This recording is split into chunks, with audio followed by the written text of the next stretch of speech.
तो आज जो हम टॉपिक करेंगे वो कि models and theories in public policy. यानी जो थ्योरीज़ हैं पब्लिक पॉलिसी के अंदर, या जो मॉडल्स हैं जिनके माध्यम से हम ये जो पब्लिक पॉलिसी है जो कि एक तरह से डिसीजन मेकिंग के आसपास घूमता है, यानी जो डिसीजन मेकिंग है वो एक इसका सेंट्रल प्रोग्राम है, यानी सेंट्रल फीचर है। इसके प्रक्रिया को समझने के लिए, यानी जो डिसीजन मेकिंग की प्रक्रिया को समझने के लिए हमारे पास बहुत सारे दृष्टिकोण हैं। एक जो दृष्टिकोण है वो आपका एलीट थ्योरी है यहाँ पे। एक दृष्टिकोण है ग्रुप थ्योरी है, इंक्रीमेंटल थ्योरी है, political system theory and public process theory है। थ्योरी और भी है, मगर जो हमारे को जो सिलेबस में पढ़ना है इस पेपर के माध्यम में, तो हमें कुल मिला के 5 थ्योरीज को हमें पढ़ना है। अब सबसे पहले हमें ये समझना है कि थ्योरीज करती क्या है। देखिए, जो थ्योरी और मॉडल है ना, सोशल साइंस का एक सेंट्रल फीचर है। ठीक है, सोशल साइंस का क्या है, एक सेंट्रल फीचर है। मतलब हम कोई भी फिनोमिना या फिर कोई भी ह्यूमन इंटरेक्शन या फिर कोई भी हम डिसीजन मेकिंग को अगर हम समझेंगे तो हम कुछ थ्योरीज के माध्यम से समझते हैं। जो डिसीजन मेकिंग है पब्लिक पॉलिसी में, जैसे मैंने बताया कि ये सेंट्रल है डिसीजन, पब्लिक पॉलिसी इसी के इर्द गिर्द घूमती है। तो इस डिसीजन मेकिंग को समझने के लिए हमारे पास बहुत सारे उपागम हैं, जो कि हमें 5 पढ़ने हैं। ठीक है, और भी होते हैं मगर हमें यहाँ पे 5 पढ़ने हैं। देखिए, जो थ्योरीज है ना, थ्योरीज क्या करती हैं सोशल साइंस में, ये हमें मदद करती है किसी चीज़ को एक्सप्लेन करने के लिए। ठीक है, तो थ्योरीज क्या करती हैं, एक्सप्लेन करती हैं। दूसरा, वो प्रिडिक्ट करती है कि आगे क्या होगा। जैसे मान लीजिए कोई अगर कोई फिनोमिना आपने एक्सप्लेन करा, तो फिर इसके आगे का क्या फिनोमिना होगा, ये मदद करती है कि प्रिडिक्ट करने में। यानी एक तरह से एक भावी दृष्टि हमें प्रदान करती है, यानी भावी सोच देती है, भविष्य की एक तरह से भावी सोच कि आगे ऐसा हो सकता है। तो थ्योरी ये काम करती है, एक्सप्लेन करती है, प्रिडिक्ट करती हैं, एनालाइज करती हैं, इस फिनोमिना को फिर एनालाइज करती है। तो ये 3 काम होता है सोशल साइंस में थ्योरी का, कि theories help us to explain, predict and analyse and simplify things. कि थ्योरीज कई बार आसान बना देती है हमें किसी भी सोशल फिनोमिना को समझने के में। ठीक है, एक हमें एक स्ट्रक्चर्ड फ्रेमवर्क तैयार करके देती हैं, जिससे हम ये जो एक तरह से सेंस बना सकें, किसी चीज़ को समझ सकें, हम कोई पैटर्न जनरेट कर सकें। ठीक है, थ्योरीज हमें एक स्ट्रक्चर्ड फ्रेमवर्क्स देती हैं, यानी एक तरह से एक एक ढांचा प्रदान करती हैं जो व्यवस्थित है, जिसे समझा जा सकता है आसानी से, और हमें ये मदद करती हैं कि हम इस पैटर्न को समझ सकें। ठीक है, इस रिलेशनशिप को हम समझ सकें, इसके कारण को हम समझ सकें। तो थ्योरी ये काम करती है। ठीक है, तो उसी प्रकार जब हमने बात करी कि जो पब्लिक पॉलिसी है उसका जो सेंट्रल फीचर है, यानी जो रिवॉल्व करती है पब्लिक पॉलिसी, वो डिसीजन मेकिंग के आसपास रिवॉल्व करती है। अब इस डिसीजन मेकिंग प्रोसेस को समझने के लिए बहुत सारे थिंकर्स ने अपनी अपनी थ्योरी दी हैं। तो हम इन 5 थ्योरी को पढ़ेंगे। ठीक है, तो यहाँ पे अगर हम ध्यान से देखें तो थ्योरी हमारे को एक तरह से कम्युनिकेशन को फैसिलिटेट करती है, यानी जो जो हमारा संवाद है, संचार है, उसको आगे बढ़ाती है। अगर थ्योरीज नहीं होगी तो हम आगे बढ़ नहीं पाएंगे, कहने का मतलब हम सोच नहीं पाएंगे। थ्योरी एक स्ट्रक्चर्ड फ्रेमवर्क देती है चीज़ों को समझने के लिए। ठीक है, और ये पता लगाना आसान हो जाता है कि आगे थ्योरी कौन से पॉसिबल हमारे पास एक्सप्लेनेशन है पॉलिसी एक्शंस के लिए, यानी हमारे पास कौन कौन से और संभावित स्पष्टीकरण हैं जिससे हम नीति कार्य को आगे बढ़ा सकते हैं। ठीक है, यहाँ पे आप देखते होंगे कि हर कोई, ये जितने भी मॉडल हैं, ये पांचों के पांच, सभी मॉडल अपने अपने पर्सपेक्टिव से ये डिसीजन मेकिंग या पब्लिक पॉलिसी मेकिंग फिनोमिना को बताने की कोशिश कर रहे हैं। ठीक है, मगर ये ध्यान रखना कि कोई भी एक सिंगल मॉडल बेस्ट मॉडल नहीं है। ठीक है, एलीट मॉडल ही केवल बेस्ट मॉडल नहीं है। मतलब हमें सभी की समझ लेते हुए ये समझना है कि कौन सी थ्योरी हमें कौन सी किस फिनोमिना को समझने के लिए, जैसे डिसीजन मेकिंग है तो हम किस फिनोमिना से हम इसको समझे ठीक तरीके से।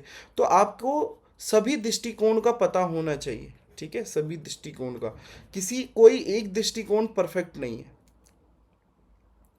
मॉडल्स सजेस्ट जर्नल कॉजेस, की जो मॉडल होती हैं, जो थ्योरी होती है, तो ये सजेस्ट करते हैं कि क्या जो सामान्य कारण या परिणाम है, और आगे हमें सुझावों में, फीडबैक में भी मदद करते हैं ये सजेशंस।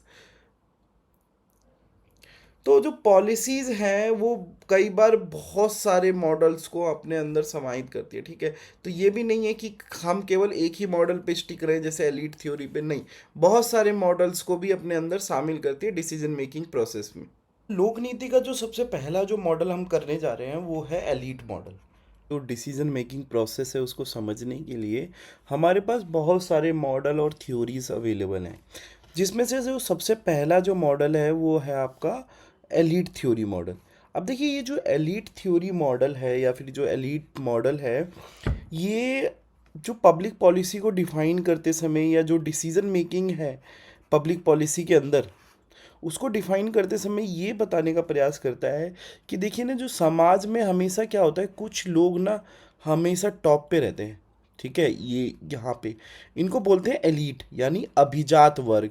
मतलब ये किसी भी समाज के कहीं पे भी ये ऐसे लोग, चुनिंदा लोग होते हैं जो बहुत शक्तिशाली होते हैं, पावरफुल होते हैं, और ये डिसाइड करते हैं कि क्या समाज को पढ़ना चाहिए, क्या देखना चाहिए, क्या सुनना चाहिए, ठीक है। तो ये हर समाज में ये मिलते हैं। तो एलीट थ्योरी यही बताने का प्रयास करती है, पब्लिक पॉलिसी के डिसीजन मेकिंग यानी नीति निर्माण में ये बताने का प्रयास करती है कि ये जो एलीट है ना, हमेशा से अपने वैल्यूज़ को रिफ्लेक्ट करते हैं, ठीक है। हमेशा से कोई भी, मान लीजिए कोई पॉलिसी है, जैसे कोई काम आपको करना है, जैसे पार्किंग का प्रॉब्लम है, ठीक है।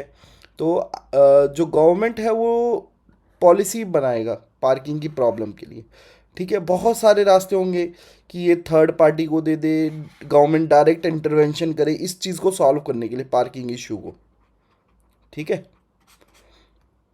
तो हमेशा से ना वो पॉलिसी को अपनाया जाता है जिनसे ना ये जो गवर्निंग एलीट है, इनके जो वैल्यूज़ है वो प्रोटेक्टेड रहे, या वो प्रेफरेंस अपनाया जाए जो ये डिसाइड करते हैं, ठीक है। हमेशा से वैल्यू एंड प्रेफरेंस किसका महत्व रखता है एलीट थ्योरी के माध्यम से? जो गवर्निंग एलीट है, ठीक है। ये पॉइंट लिख लीजिएगा, गवर्निंग एलीट। अब ये गवर्निंग एलीट को, इसको समझो, ये जो गवर्निंग एलीट है ना, ये लोग ऐसे लोगों का समूह है जिनके पास ना कुछ खास चीज़ है, कुछ खास पावर है, चाहे इकोनॉमिक टर्म्स में हो सकता है या सोशल टर्म में हो सकता है, मिलिट्री टर्म्स में हो सकता है, जो लोगों से इनको अलग बनाती है, जो मासेस है, जो जनता है, इनसे इनको अलग बनाती है। ये एक तरह से पावरफुल ग्रुप होता है, ठीक है। तो ये जो थ्योरी है यही बताने का प्रयास करती है कि जो पब्लिक पॉलिसी है ना, या जो पॉलिसी है, वो कभी भी जनता के द्वारा नहीं बनाई जाती, ठीक है। पॉलिसी मेकिंग प्रोसेस जो है, वो जो डिसीजन मेकिंग प्रोसेस है, उसमें जनता कहीं नहीं है।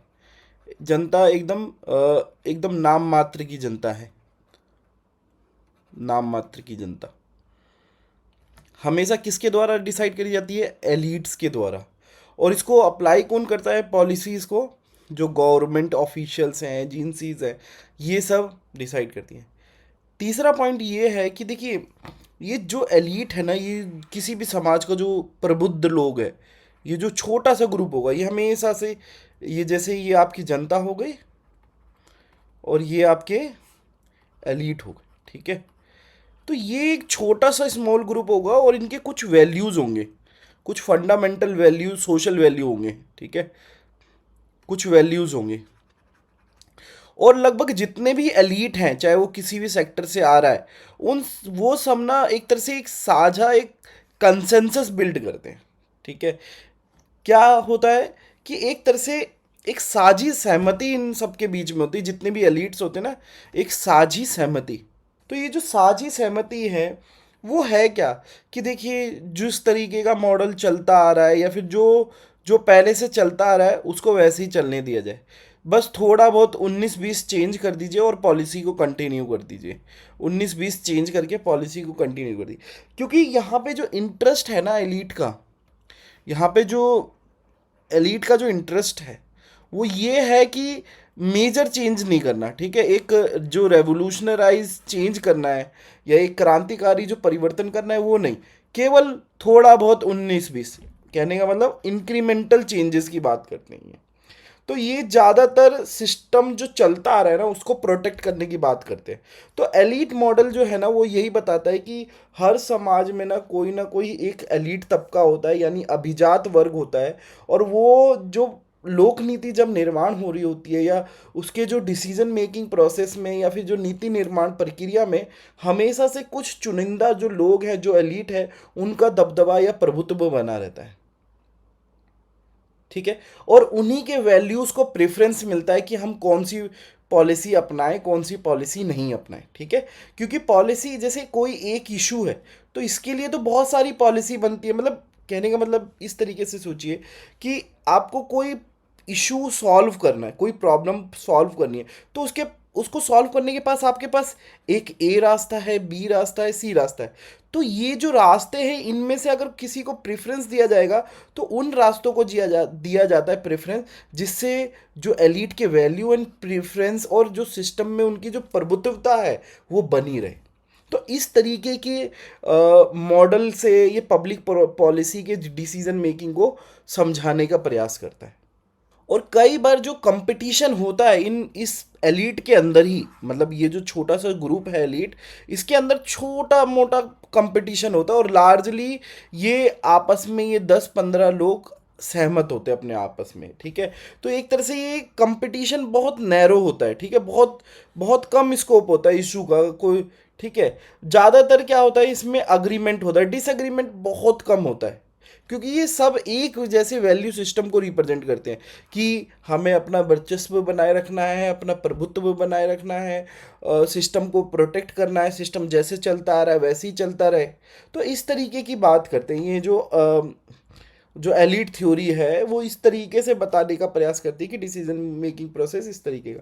और कई बार ये क्या होते हैं, कंजर्वेटिव होते हैं, मतलब ये ज़्यादा परिवर्तन नहीं चाहते, एक एक एक स्थिरता इस स्थिरता के तौर पे ये आगे बढ़ते, ठीक है। ज़्यादा परिवर्तन नहीं, बस मेंटेन करना होता है कि जो सिस्टम जैसे चलता आ रहा है उसी को वैसे चलता रहे। थ्योरी का जो अगर हम ओरिजिन देखें ना तो ये यूरोप में एक तरह से विकसित हुआ है ये सिद्धांत, मगर जो इसको पॉपुलैरिटी है जैसे यूरोप में जो हुआ तो परेटो हो गए, मोस्का हो गए, रॉबर्ट मिचेल हो गए, इन सब ने इस थ्योरी को डेवलप करा, ठीक है। तो बेसिकली इनका आर्ग्यूमेंट ये था कि चाहे कैसे भी हो जाए कुछ ना कुछ हर समाज में कुछ लोगों का ही हमेशा दबदबा रहेगा, मतलब कोई भी समाज हो हमेशा कुछ जो लोग शीर्ष पे हैं, जो अमीर है, शक्ति है, प्रबुद्ध है, संपन्न है, बौद्धिक रूप से संपन्न है, उन लोगों का हमेशा वर्चस्व बना रहेगा।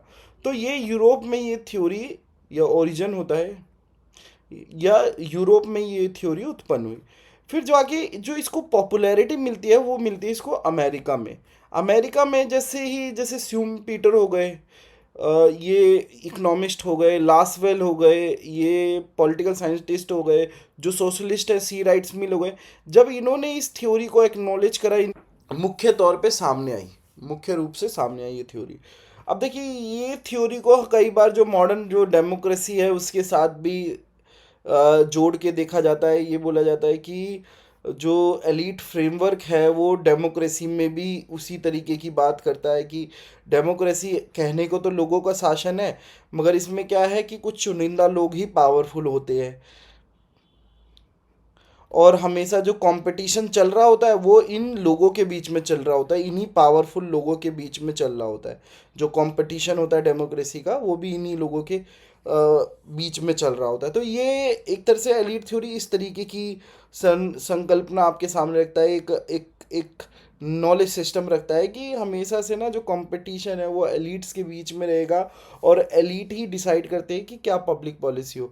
तो इसमें ये देखिए कि इसमें एक तरह से हमें पता चलता है कि जो पब्लिक पॉलिसी में जो फॉर्मुलेशन में ना लीडरशिप का क्या रोल है, ठीक है। और दूसरा ये बताने का प्रयास करता है कि किसी भी पॉलिटिकल सिस्टम में हमेशा से आपको दिखेगा कि जो ज़्यादा ज़्यादा लोगों को हमेशा से एक छोटा सा एलीट ग्रुप ही गवर्न करता है, यानी शासित करता है या शासन करता है।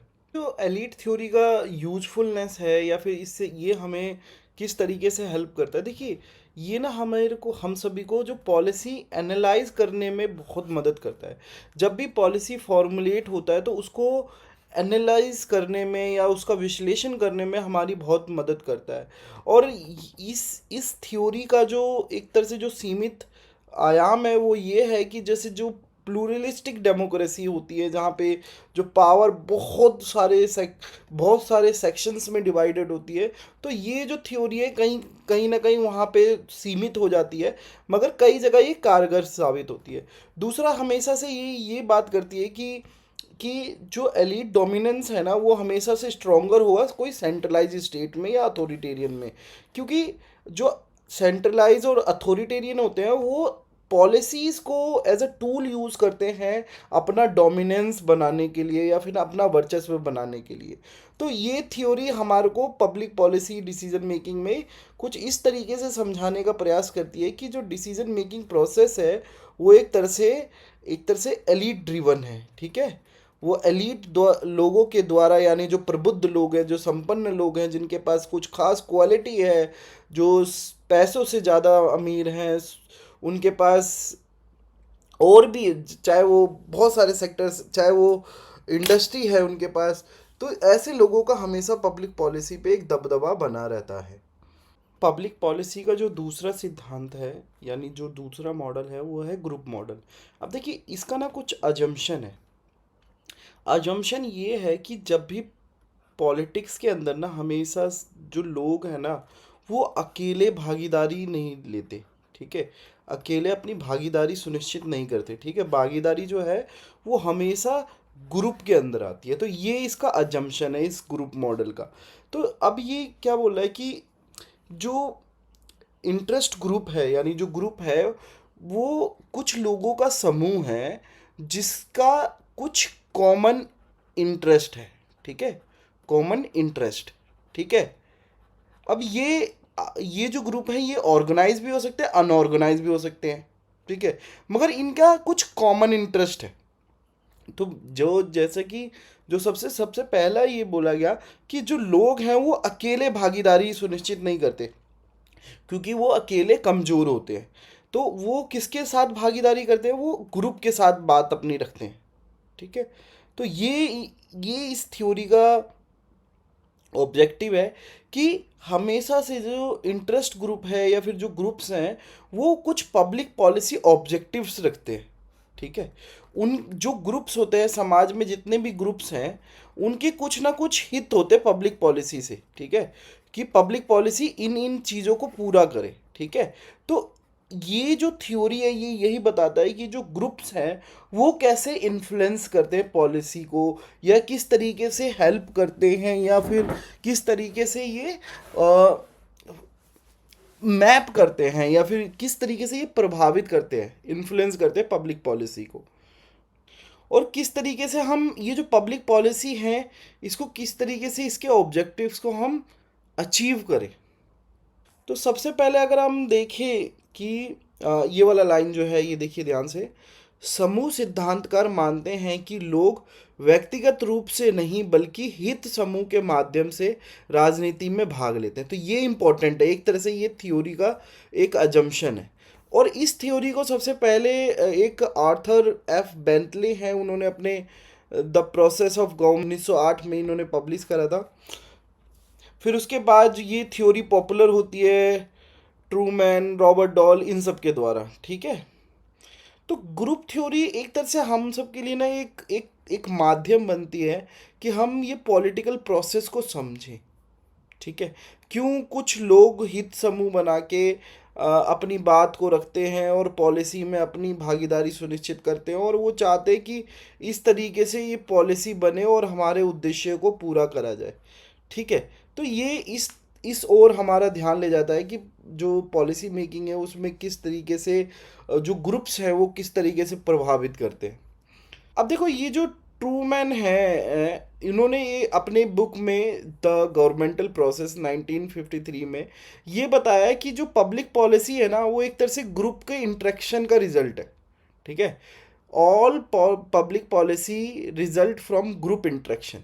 ठीक है, ये एक इम्पॉर्टेंट डेफिनेशन है। ठीक है, ग्रुप थ्योरी की जितनी भी पब्लिक पॉलिसी है ये किसका प्रोडक्ट है, ये ग्रुप इंटरेक्शन का प्रोडक्ट है। ठीक है, इसका ये प्रोडक्ट है पब्लिक पॉलिसी। तो हम ग्रुप को कभी भी हम अनदेखा नहीं कर सकते।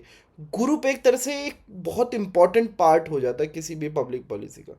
दूसरा आयाम ये है कि जो ग्रुप इंटरेक्शन को ना ये जो थ्योरिस्ट हैं ये जैसे कि इन्होंने ये क्लेम करा कि जो भी पब्लिक पॉलिसी है is a result of group interaction.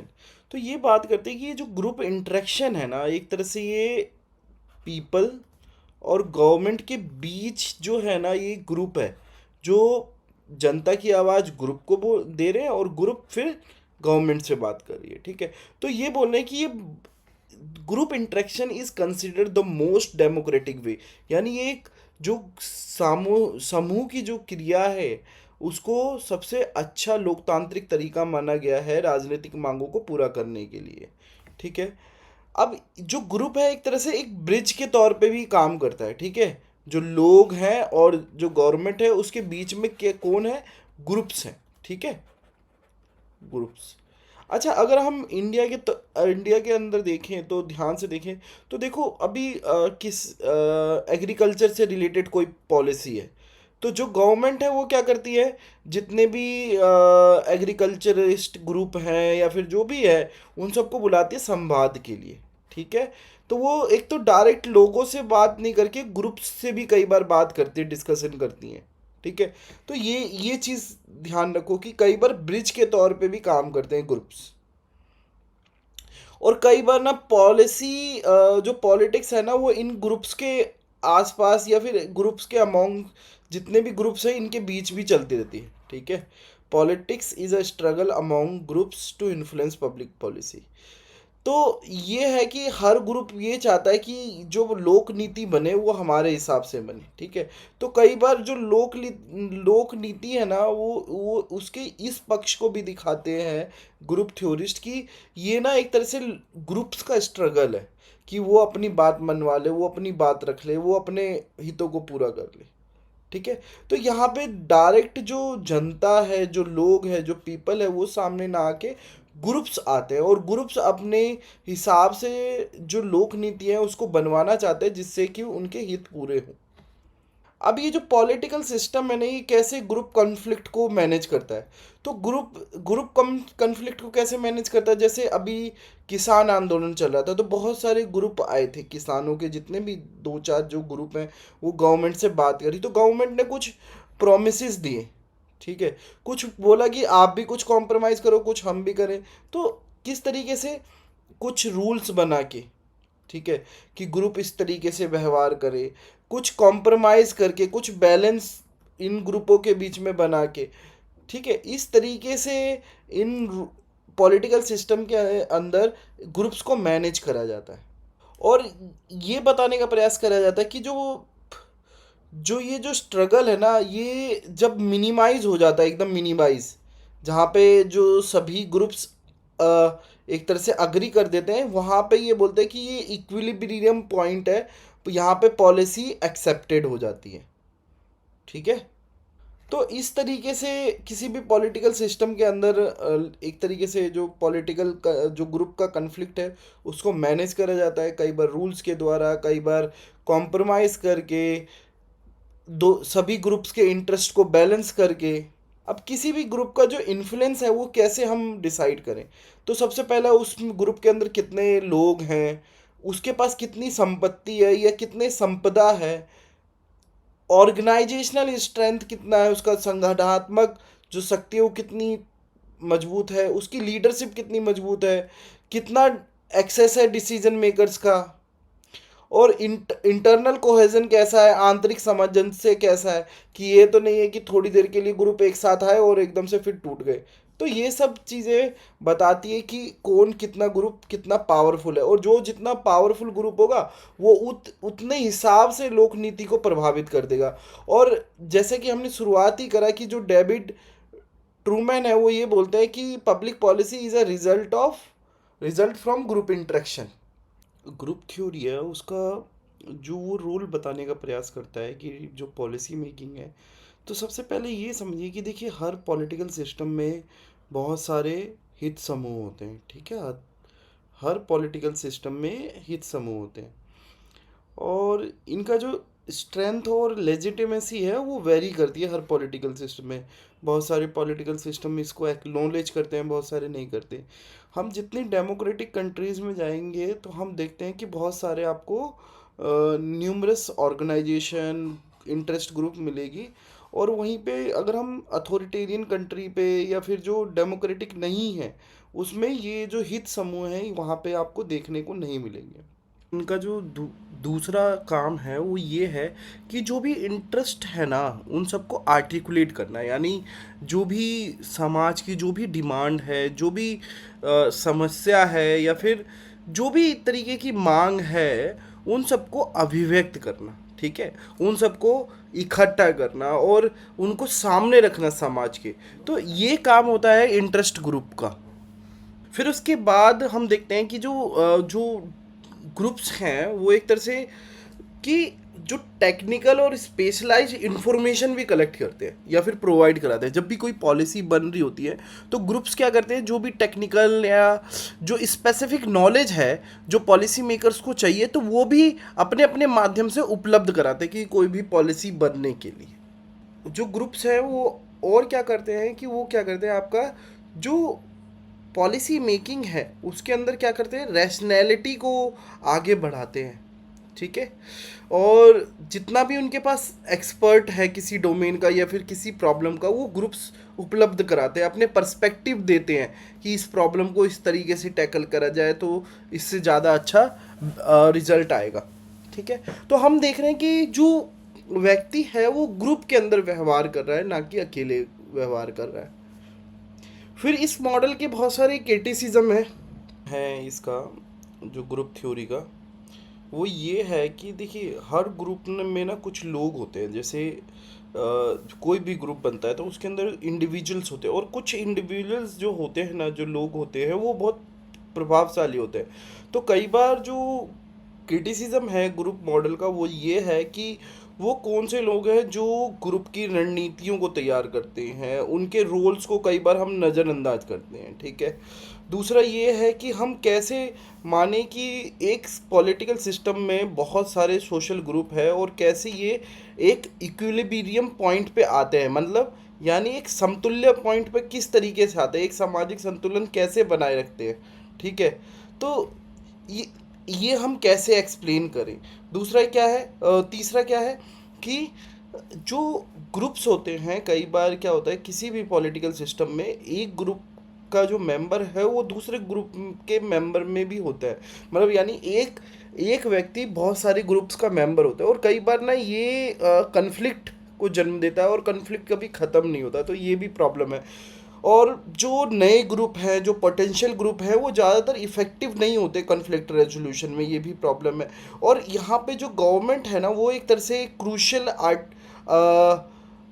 Orbiter के रूप में सामने आती है, जो कि रिजॉल्व करती है ग्रुप कॉन्फ्लिक्ट को, ठीक है। तो यहाँ पे बहुत सारे ग्रुप के अंदर जो कॉन्फ्लिक्ट है, तो गवर्नमेंट क्या है, एक आर्बिटर के तौर पे सामने आती है और ये मेंटेन करती है ग्रुप को, ठीक है। समूह संघर्ष को हल करने में मध्यस्थता के रूप में सरकार की भूमिका महत्वपूर्ण है, ठीक है। तो हम सरकार को भी नज़रअंदाज नहीं कर सकते ग्रुप थ्योरी के अंदर। हमारे पास जो तीसरा मॉडल जो है पब्लिक पॉलिसी का, या फिर जो तीसरी जो थ्योरी है या तीसरा जो अप्रोच है पब्लिक पॉलिसी का, वो है इंक्रीमेंटल थ्योरी, जिसे बोलते हैं वृद्धिवाद। अब देखिए ये जो थ्योरी है ना, ये थ्योरी एक रिस्पॉन्स में आई है, यानी एक जो रैशनल मॉडल था हमारे पास, जो कि इस पेपर में हमें पढ़ना नहीं है, एक रैशनल मॉडल है पब्लिक पॉलिसी का, उसके रिस्पॉन्स में एक तरह से ये थ्योरी आई है। तो जो इस थ्योरी के जो फादर कंसिडर करे जाते हैं या इंक्रीमेंटलिज्म के जो पाइनियर हैं, वो है चार्ल्स ई लिंडब्लॉम। देखिए, ये जो थ्योरी है, जैसा कि मैंने बताया कि ये बात करती है कि जो रैशनल मॉडल है ना, वो इम्प्रैक्टिकल है। यानी हम रैशनल मॉडल के साथ हम पब्लिक पॉलिसी को नहीं समझ सकते, या फिर जो रैशनल मॉडल है वो उसकी बहुत सीमाएं हैं जो कि रियल वर्ल्ड प्रॉब्लम या पॉलिटिक्स को एड्रेस नहीं कर पाती। ठीक है। तो इस मॉडल का जो अगर हम देखें जेनेसिस, तो ये इस बात पे हमारा इशारा करती है कि pure rational model is impractical, कि वो व्यवहारशील नहीं है, वो अव्यवहारिक है।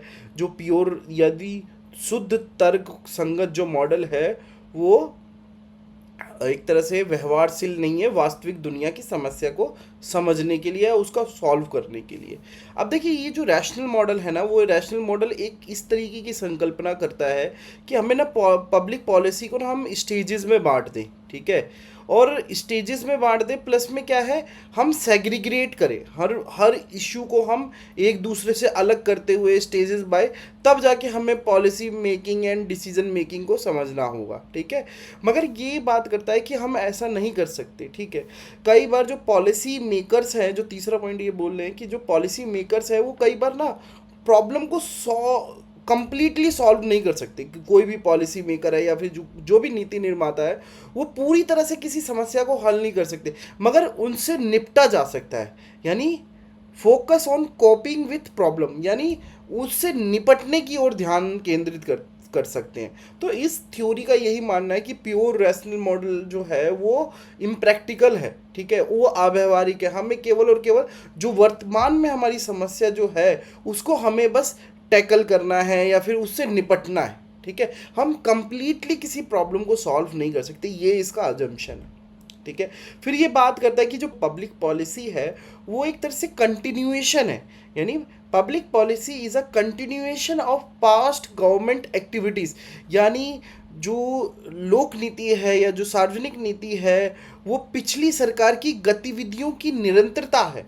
ठीक है। हम जो प्रीवियस जो पॉलिसी है हम उससे नज़रअंदाज नहीं कर सकते, हम उसको हटा नहीं सकते। और विथ इंक्रीमेंटल मॉडिफिकेशन, हम केवल उसी में थोड़ा बहुत चेंज करके आगे बढ़ना होगा। ठीक है। तो इंक्रीमेंट का मीनिंग यहाँ पे ये है कि कुछ थोड़ा बहुत ऐड कर देना, 19-20 थोड़ा सा ऐड करते रहना और ऐसे चलते रहना। ठीक है। तो इस मॉडल की संकल्पना क्या सामने आई हमारे, जो इंक्रीमेंटल थ्योरी है पब्लिक पॉलिसी का, वो ये बात करता है कि public policy is a continuation of past government activities with incremental modification. यानी जो लोक नीति है वो एक तरह से पिछली सरकार की गतिविधियों की निरंतरता है, कुछ संशोधन के साथ, कुछ कुछ वृद्धिशील यानी इंक्रीमेंटल संशोधन के साथ। ये इस थ्योरी का क्लेम है। अब अगर हम इसकी करेक्टरिस्टिक्स की बात करें, इस थ्योरी की करेक्टरिस्टिक्स की, तो सबसे पहला सामने हमें आता है कि ये कंजर्वेटिव इन नेचर, कि ये कंजर्वेटिव है। देखिए, जो पहले जो पॉलिसी थी उसको ये नज़रअंदाज नहीं करती, उसी में थोड़ा बहुत मामूली परिवर्तन या बदलाव करके आगे एग्जीक्यूट करने की बात करती है। ठीक है। और जो पहले से जो पॉलिसी है उसको ये मान के चलती है कि ये बेस है। ठीक है।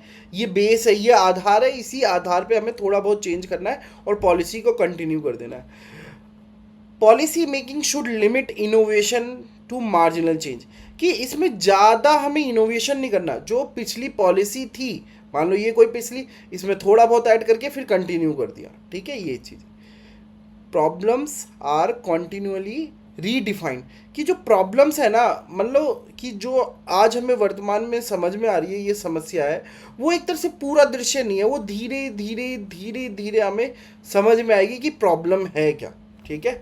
तो वो कह रहा है कि कॉन्टिन्यूअली रीडिफाइन होती है जो प्रॉब्लम है, और हमें केवल थोड़ा सा एडजस्टमेंट करना होता है। नो सिंगल डिसीजन और right solution exist for a problem, कि किसी भी समस्या के लिए कोई एक सिंगल डिसीजन या कोई राइट सॉल्यूशन मौजूद नहीं है या फिर होता ही नहीं है, हमें केवल और केवल उसे टैकल करना होता है।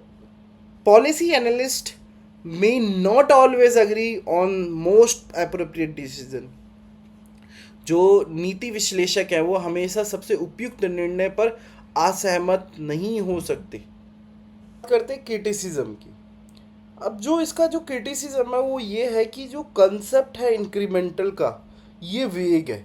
हम कि किसको हम समझेंगे कि ये इतना इंक्रीमेंटल चेंज हुआ, कि मतलब वो उसका क्या पैरामीटर है।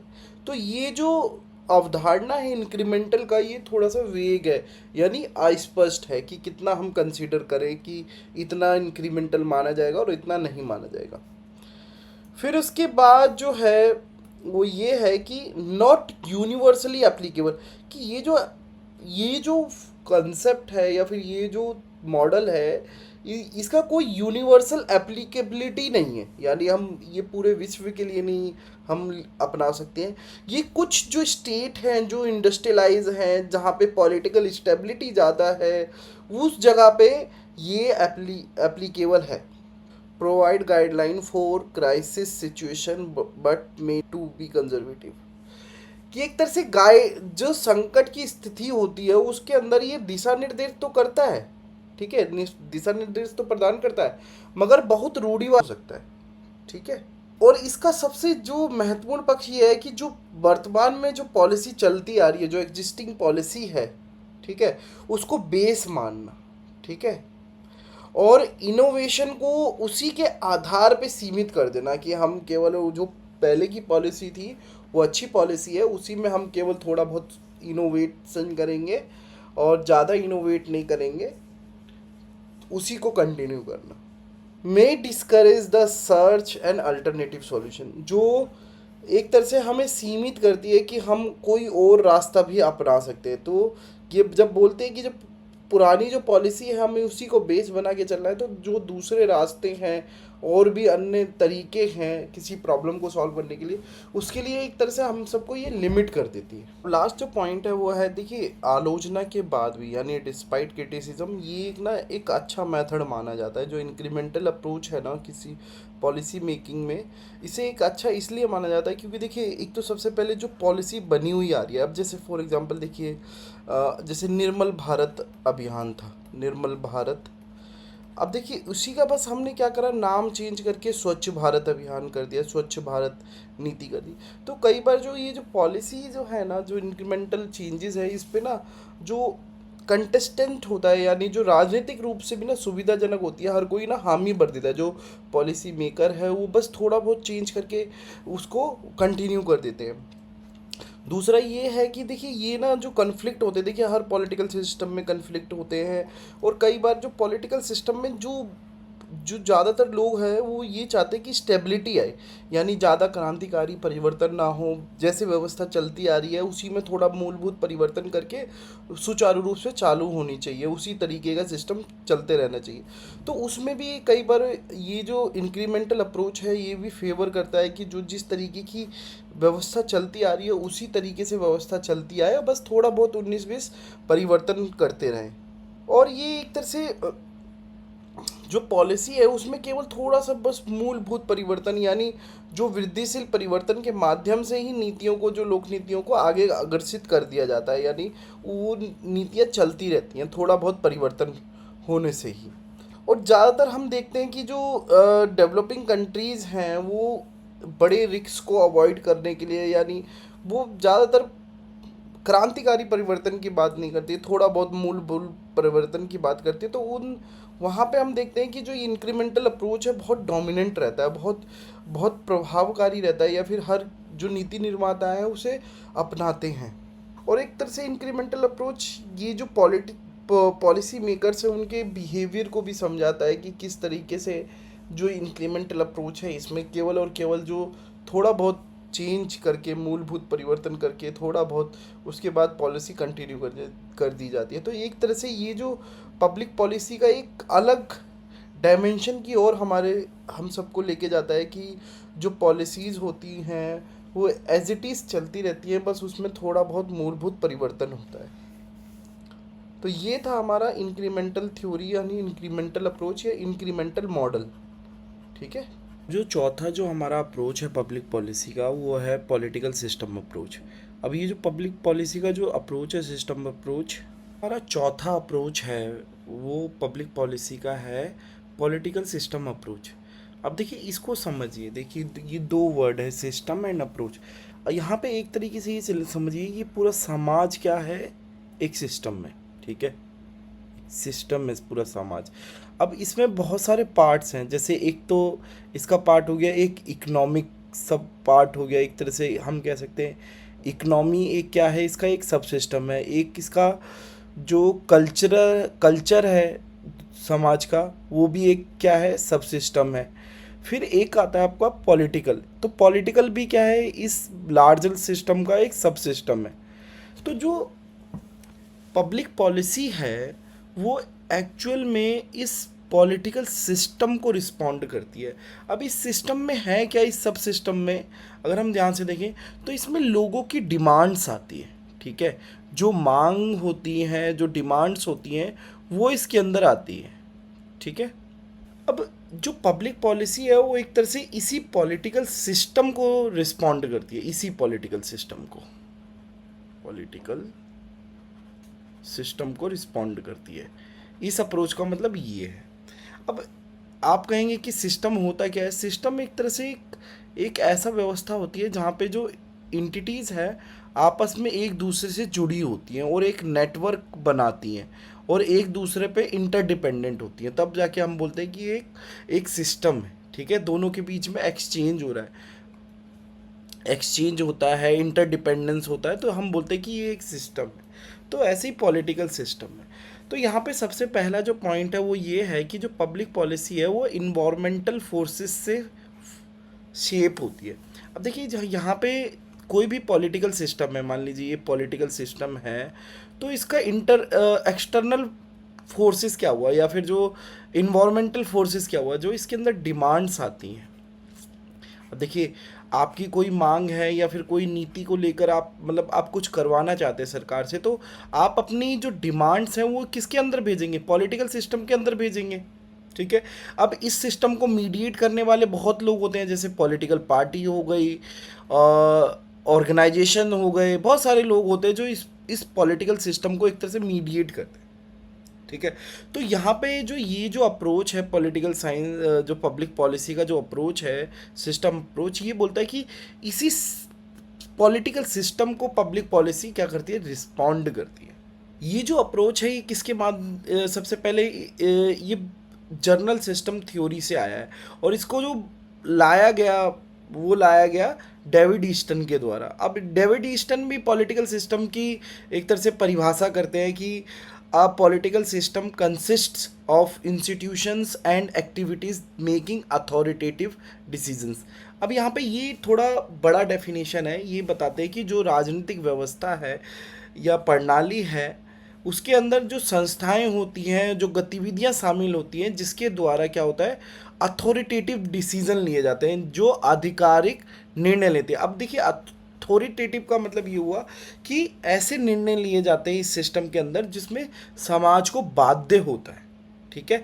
और इसी सिस्टम के अंदर क्या होता है कि ये जो सिस्टम है एक तरह से वैल्यू एलोकेट करता है, यानी जो आपके जो अधिकार हैं, जो आपको सुख सुविधा है या फिर जो भी पॉलिटिकल जो राइट्स हैं वो इसी सिस्टम के तहत आपको एलोकेट होता है और वो हर बाइंडिंग है, हर समाज के हर लोगों पे वो एप्लीकेबल है। ये नहीं है कि इस पॉलिटिकल सिस्टम में अगर किसी सरकार ने कोई आदेश दिया और उसका आप ये सोचे कि नहीं हम नहीं मानेंगे, तो ऐसा पॉसिबल नहीं, ठीक है।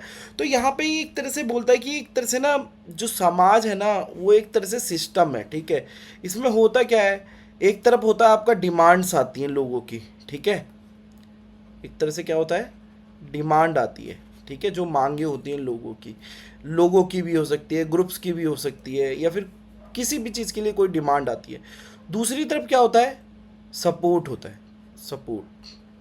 सपोर्ट्स में क्या होता है कि उन मांगों को मान लिया जाता है। जैसे यहाँ पे मान लीजिए कोई एक एरिया में पार्किंग की प्रॉब्लम है, तो पार्किंग के लिए मांग सरकार से रखी जाती है या पॉलिटिकल सिस्टम में रखी जाती है कि हमारे लोकल एरिया में कोई पार्किंग की सुविधा दी जाए। जब इसको मान लिया जाता है, ठीक है, तो वो एक तरह से एक्सेप्टेंस हो जाता है उस मांग को, तो वो फिर एक तरह से पॉलिसी बनाते हैं और उसको एड्रेस करते हैं उस प्रॉब्लम को। फिर इसके अंदर, इस सिस्टम के अंदर, ये जो पब्लिक पॉलिसी का ये जो मॉडल है उसमें ये बताते हैं कि ये जो डिसीजन मेकिंग प्रोसेस है ना, ये एक तरह से ब्लैक बॉक्स है। इसमें क्या हो रहा है, क्या नहीं हो रहा, इसके बारे में हम सबको पता नहीं है। जो डिसीजन मेकिंग प्रोसेस है, क्योंकि हमने बात करा था जी कि public policy, policy is all about decision making, ठीक है। तो डिसीजन मेकिंग एक तरह से ब्लैक बॉक्स के अंदर होता है, ठीक है। ब्लैक बॉक्स वैसे तौर पे एक तरह से मेटाफोर के तौर पे यूज़ करा गया है कि इसके अंदर कैसे डिमांड्स को माना जाता है, कैसे एक्सेप्ट करा जाता है, कौन कौन सी चीज़ों को वैलिड ठहराया जाता है। तो ये एक ब्लैक बॉक्स है जिसका पता नहीं चलता कि किस तरीके से ये काम करते हैं, ठीक है। अब इस डिसीजन मेकिंग प्रोसेस में यहाँ पे जैसे मान लीजिए ये जनता की यहाँ पे कोई मांग आई पार्किंग को लेकर, और यहाँ पे जो सरकार है, पॉलिटिशियंस हैं, ग्रुप्स हैं, वो सारे चर्चा कर रहे हैं, ठीक है, डिसीजन, और कोई पॉलिसी बन रही है, ठीक है। तो इसमें कौन कौन से, एक तो गवर्नमेंटल इंस्टीट्यूशंस हो गए, और भी बहुत सारी इंस्टीट्यूशंस, या जो प्रोसीजर है टाइम टू टाइम जो इंस्टीट्यूशन फॉलो करती हैं, और भी मल्टीपल एक्टर्स जैसे पॉलिटिकल पार्टी हो गई, ऑर्गेनाइजेशंस हो गई, वो सब इस इधर शामिल होती हैं, ठीक है। जो कोई, जैसे मान लीजिए ये पूरा पॉलिटिकल सिस्टम है, ठीक है। पॉलिटिकल सिस्टम में एक तरफ से डिमांड आ रही है जनता की कि पार्किंग की समस्या है, और पार्किंग की समस्या को लेकर ये सरकार के लोग, और दूसरे एनजीओज हो गए, या फिर जो ऑर्गेनाइजेशंस हो गए, या फिर और पॉलिटिकल पार्टी हो गई, या हित समूह हो गए, या प्रेशर ग्रुप हो गए, ये सब बात करते हैं, ठीक है। तो ये एक तरह से डिसीजन मेकिंग प्रोसेस होता है यहाँ पे। तो यहाँ पे मल्टीपल एक्टर्स आते हैं, फिर सरकार कुछ नीति, कुछ मांगों को स्वीकारती है, तो वो पॉलिसी के रूप में हमारे सामने आते हैं। तो जिन मांगों को सरकार स्वीकार कर लेती है, तो वो एक तरह से एक्सेप्टेंस हो जाता है, एक्सेप्टेंस हो जाता है, और वही पॉलिसी बन के आती है। तो यहाँ पे हम देखें आउटपुट क्या होता है। देखिए, आउटपुट ऑफ पॉलिटिकल सिस्टम, यहाँ पे एक तरह से आउटपुट आया, यहाँ से इनपुट गया जो आपकी डिमांड थी, आउटपुट में क्या आया, आउटपुट में आया कि अब सरकार है ना उसको पब्लिक पॉलिसी के माध्यम से लागू करेगी, ठीक है, या फिर जैसे पार्किंग बनवा देगी, तो अथॉरिटेटिवली पब्लिक पॉलिसी, यानी अथॉरिटेटिवली सरकार by law, bye legal entity वहाँ पे कोई कंस्ट्रक्ट कराएगी, पार्किंग के लिए कोई सॉल्यूशन प्रोवाइड कराएगी, ठीक है। फिर यही जो पॉलिसीज़ हैं, यही इसी का फीडबैक जाएगा फिर दोबारा से, मान लीजिए कि ये पार्किंग उपलब्ध कराती, फिर यही इसका फीडबैक जाएगा दोबारा पॉलिटिकल सिस्टम के अंदर, फिर वो नई डिमांड बन के आएगी, फिर इसी ये प्रोसेस होगा, फिर कुछ मांगों को मान लिया जाएगा। तो ये इस तरीके के एक साइक्लिकल प्रोसीजर को बताने का प्रयास कर रहा है कि जो पब्लिक पॉलिसी है वो एक तरह से जो पॉलिटिकल सिस्टम है उसको रिस्पॉन्ड कर रही है। और पॉलिटिकल सिस्टम क्या है, एक तरह से एक कुछ इंटिटी का एक्सचेंज है, ठीक है, जिसमें सरकार क्या करती है पॉलिटिकल सिस्टम के माध्यम से जो अथॉरिटी, जो वैल्यू, जो रिसोर्सेज हैं उसको एक तरह से एलोकेट करती है। पॉलिटिकल सिस्टम जो मॉडल है ना, ये पब्लिक पॉलिसी मेकिंग में, या जो ये जो अप्रोच है, ये पब्लिक पॉलिसी में ना कुछ क्वेश्चंस रेज करता है या बताने का प्रयास करता है कि कोई भी पॉलिटिकल सिस्टम है, ये जैसे मान लीजिए ये कोई पॉलिटिकल सिस्टम है, इसके अंदर जो डिमांड्स जो हैं, जो पॉलिटिकल डिमांड है, पॉलिटिकल डिमांड वो किस तरीके से जनरेट होती है, सबसे पहले ये हाईलाइट करता है पॉलिसी मेकिंग के संदर्भ में। फिर उसके बाद बात करता है कि पॉलिटिकल सिस्टम में किस तरीके से जो पॉलिटिकल डिमांड है ना वो पॉलिसी में कैसे कन्वर्ट होती है, ठीक है, पॉलिसीज़ में कैसे कन्वर्ट होती हैं जो डिमांड्स हैं। तीसरा ये है कि कौन कौन से जो इनपुट्स हैं वो पॉलिटिकल सिस्टम को अफेक्ट करते हैं, ठीक है, जो इनपुट्स हैं, कौन कौन से इनपुट्स हैं जो पॉलिटिकल सिस्टम को अफेक्ट करते हैं या इन्फ्लुएंस करते हैं। जो चौथा जो है वो कौन से कैरेक्टरिस्टिक्स हैं जो पॉलिसी को शेप करते हैं, जो पॉलिटिकल सिस्टम के कौन से कैरेक्टरिस्टिक्स हैं जो पॉलिसी को शेप करते हैं। यानी ये जो पूरा जो पॉलिटिकल सिस्टम है इसके भी कुछ कैरेक्टरिस्टिक्स होंगे, वो किस तरीके से पॉलिसी को शेप करते हैं, इसके ऊपर हमारा ध्यान केंद्रित करते हैं। फिर जो पांचवा है, जो इनपुट्स हैं, जो इनपुट्स आए हैं इस पॉलिटिकल सिस्टम में या कुछ मांगे आई हैं, वो किस तरीके से पॉलिसी के कंटेंट को किस तरीके से चेंज करते हैं, पॉलिसी कंटेंट, ठीक है, यानी दिशा निर्देश एक तरीके से बोलें तो पॉलिसी कंटेंट को किस तरीके से चेंज करते हैं। फिर जो लास्ट है वो ये है कि जो पब्लिक पॉलिसी है उसके अंदर जो फीडबैक सिस्टम है वो किस तरीके से अफेक्ट करता है। यानी मान लीजिए कोई पॉलिटिकल डिमांड आई और उसके ऊपर एक तरह से डिसीजन मेकिंग हुआ या डिसीजन प्रोसेस हुआ, उसके बाद उसको ही कुछ मांगों को मान लिया गया तो वो पॉलिसी बन गई। फिर पॉलिसी जब इम्प्लीमेंट हुई तो उसका जो इम्पैक्ट है फिर वो नई डिमांड बन के इस सिस्टम के अंदर आता है। तो ये किस तरीके से अफेक्ट करता है फीडबैक, ठीक है। तो इन सब पे हमारा हाईलाइट एक तरह से दृष्टिकोण ले जाता है कि पॉलिटिकल सिस्टम अप्रोच जो है वो जो कि पब्लिक पॉलिसी को बताता है कि जो पब्लिक पॉलिसी है वो एक तरह से सिस्टम को रिस्पॉन्ड करती है। पब्लिक पॉलिसी किसको, पॉलिटिकल सिस्टम को रिस्पॉन्ड करती है। साथ ही साथ ये जो फ्रेमवर्क है, ये जो जो मॉडल है वो ये भी हाईलाइट करता है कि ये जो प्रोसेस है पॉलिसी मेकिंग का ये डायनेमिक है, जो टाइम टू टाइम चेंज होता रहता है, एक साइक्लिकल है और एक इंटरडिपेंडेंट है नेचर इसका जो है, क्योंकि पॉलिसी फिर दोबारा से वो फीडबैक सिस्टम के थ्रू वो साइक्लिकल होती रहती है। और हमें ये सामने रखता है कि जो फैक्टर्स हैं, पॉलिटिकल स्ट्रक्चर है, जो फीडबैक लूप्स है, वो किस तरीके से लगातार पब्लिक पॉलिसी को शेप करते रहते हैं।